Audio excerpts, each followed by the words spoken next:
సీట్లు ఇచ్చిన విద్యా సంస్థ ఏది కూడా లేదు. అటువంటి విద్యా సంస్థలో ఇటువంటి ఫ్యాకల్టీ మధ్యలో మీ పిల్లలు విద్య నేర్చుకుంటా ఉన్నారు.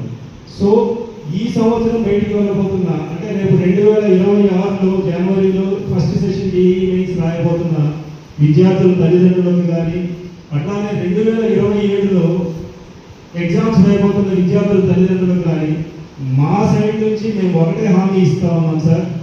మీ పిల్లల్ని ఒక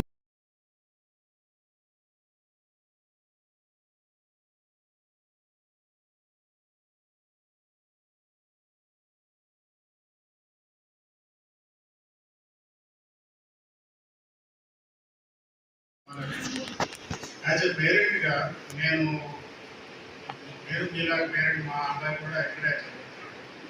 నేను ఫస్ట్ ఇంటర్మీడియట్లో జాయిన్ చేయాలి అని అన్నప్పుడు రీసెర్చ్ లాగా చేసిన అక్కడ ఏ కాలేజ్ చేయాలని ఆలోచిస్తున్న టైంలో కొన్ని కాలేజెస్ అంటే నేను చెప్పను, అవన్నీ ఏంటంటే ఒక ఫ్యాక్టరీ లాగా మనుషుల్ని దాంట్లో వేయడం, తర్వాత బట్టి పట్టించుకోవడం ఇలాంటి